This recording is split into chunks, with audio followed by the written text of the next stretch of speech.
Why?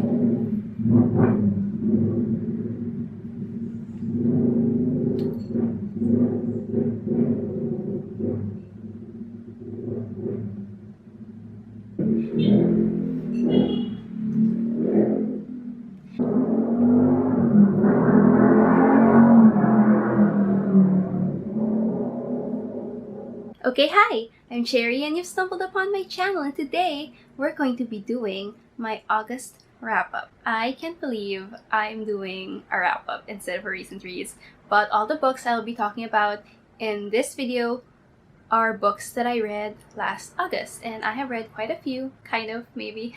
And this should count as my wrap-up also for Sapphic Summer, Wikathon, and Spooky Smart Bitch Readathons. And yes, I did join 3 readathons last August, and they weren't a complete success, but I did manage to read quite a few books, so I still consider that a really huge win.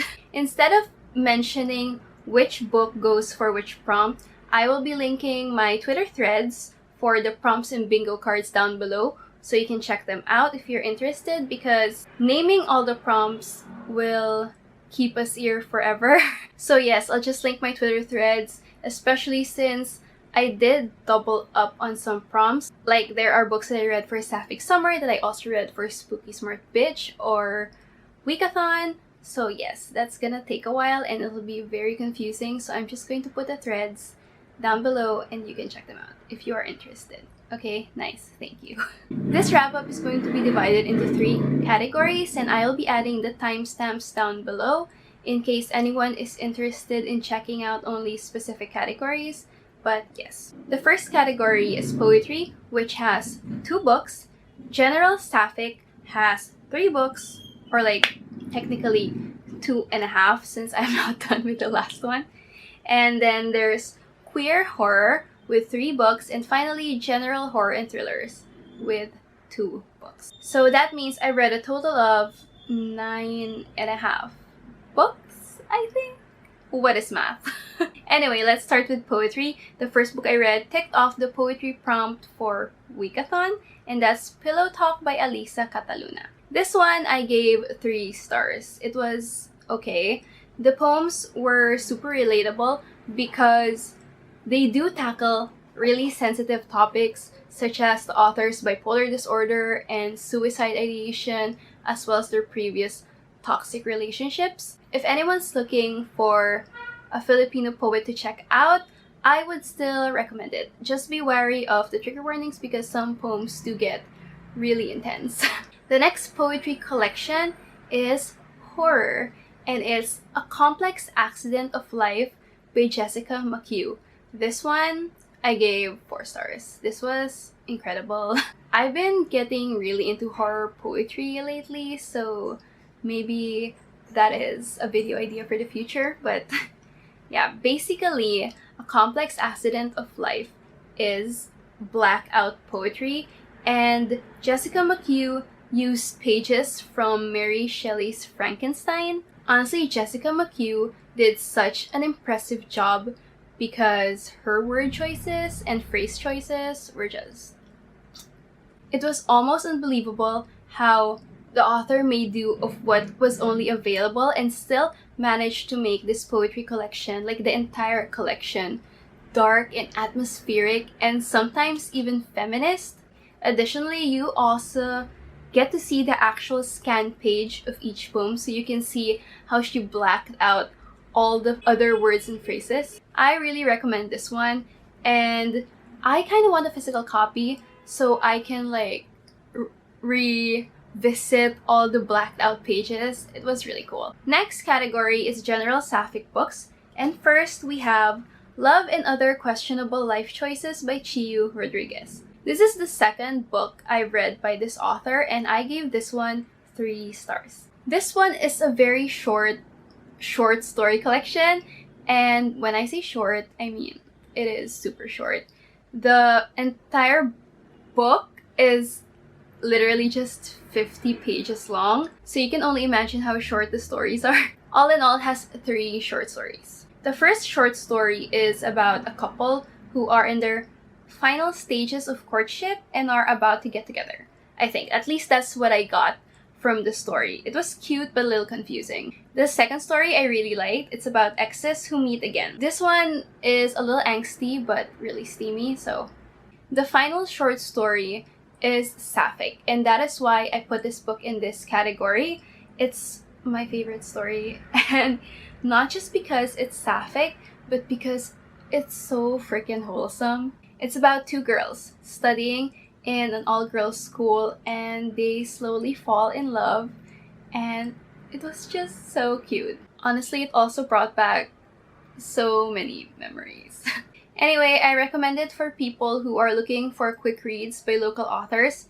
You can buy the book from the official ROMANCECLASS website, which I will be linking down below as well. The next book is one that I have been super excited to read for the longest time, and I was not disappointed. It's You, Me, Us by Bridget Bautista, and I gave this one 4 stars. Or 4.5, I don't remember, but along those lines. Just so you know, you can also buy this on the ROMANCECLASS website. So yeah. This story is about two best friends who are polar opposites. So Liza is an uptight sales clerk who dreams of marrying an American man so she can move to the States and give her family a better life. Joe is a carefree sex worker. This story is just amazing, and my favorite trope is actually best friends to lovers, so you can only imagine how delighted I was about this whole affair. The most surprising part about this book is that because it's a short read, I didn't really expect it to trigger any sort of emotion from me, but there was one part that I deadass cried. Actual tears were streaming down my face. Not even teared up like usual. I had to put the book down for a bit so I could cry in peace. That shit was way too relatable. It hurt a lot. Bridget Bautista has definitely become one of my favorite Filipino and sapphic authors. I hope she releases more books soon because I am absolutely in love with how she chooses to tell unconventional but very realistic stories. This is a must-read. This is a must-read, you guys. I'm just saying. Oh, for my international friends who are interested on picking up some ROMANCECLASS books, because they do sell a lot of books, I will be linking some Amazon links down below because you can buy them on Amazon, physical copy, or in Kindle, so you can just choose. The next book is one that I have not finished yet, actually, and truth be told, I am ashamed. I'm not even halfway through it, and it's America Is Not the Heart by Elaine Castillo. I only found out that this had a sapphic romance just recently, so I included it in this category. I'm at the part where there are awkward butterflies happening, and while I am excited to see where it goes, it's incredibly slow. So as you can see, I have not made a dent on it, but I promise to read it this month. I really want to enjoy this, but I just find myself not in the mood to pick it up. But thank God it has sapphic rep, so I can move it over to sapphic September. I trust that it's going to be a good book. I just need to keep on reading. Okay, on to queer horror, and they're all technically sapphic, but I shall explain why I decided to generalize it as queer instead. The first book we have is Things Have Gotten Worse Since the Last Time We Spoke by Eric LaRocca. It's a novella, and I think I gave it 4 or 4.5 stars. I don't even know where to begin with this one because it was a ride. It was a fucking trip. I am very much impressed at how much this author managed to fit into this book, considering it has give or take 100 pages. My advice is to go into this book blind. Just trust me, it is much better that way. To summarize though, this is a sapphic story set in the early 2000s, I think, back when instant messaging and email were just becoming trendy. So the two women in the story meet in a queer forum when one of them posted an ad selling a potato peeler, I think. No, it was an apple peeler. I think it was an apple peeler. I'm sure it was an apple peeler. It's a super quick read because the entire exchange happens via instant messaging and email only. This book went places that I can never imagine. Suffice to say, it's fucked up and a wild fucking ride. And I love every minute of it.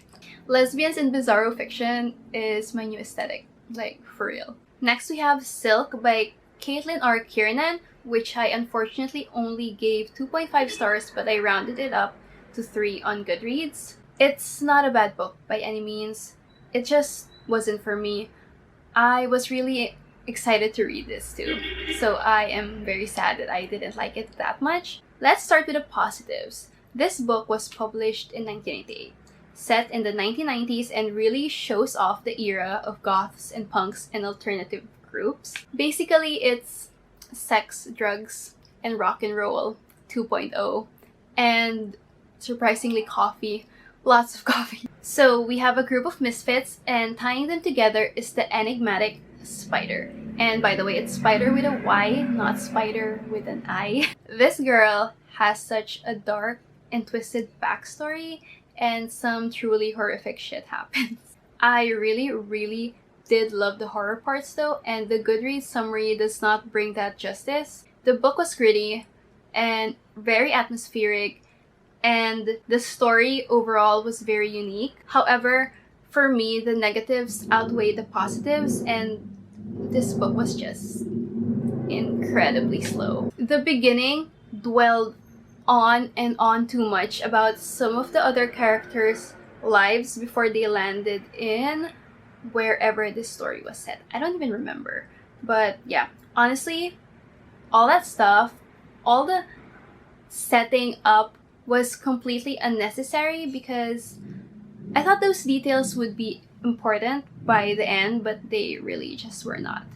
I was like 50% in and wondering why nothing was happening. It took me ages to finish this book because I was just not compelled to pick it up. The characters were just not interesting to me at all. I mean, Spider aside, but the others were just... There wasn't any development at all. To me, it was mostly boring and hardly discernible, but I still recommend it to others because it is still a unique story, and I know other people will likely enjoy it more than I did. Trigger warnings for spiders. Like, literal spiders. I know that's like a common fear, so yes, trigger warnings for that. I feel like that is an important thing to say.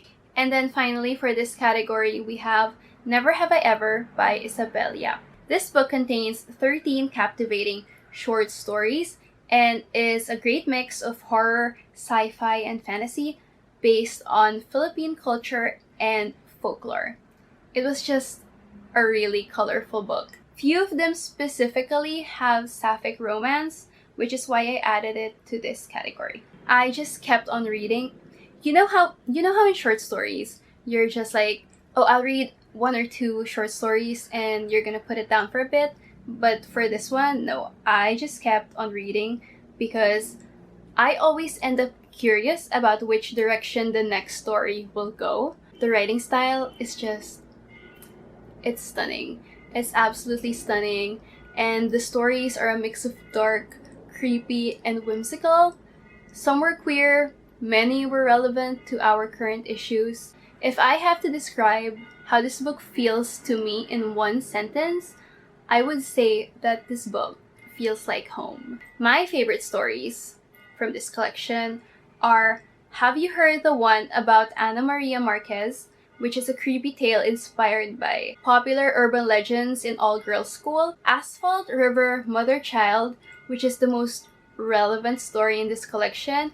I think I ended up sobbing. There were no tears, but I did sob because it was just really painful and super relevant. And finally, How to Swallow the Moon, which is a sapphic fantasy story about changing your fate, and it has a very hopeful ending, and I loved it. While I do recommend this book to everyone, I would most recommend this to Filipinos born or living in other countries. This book is like a quick visit back to your motherland.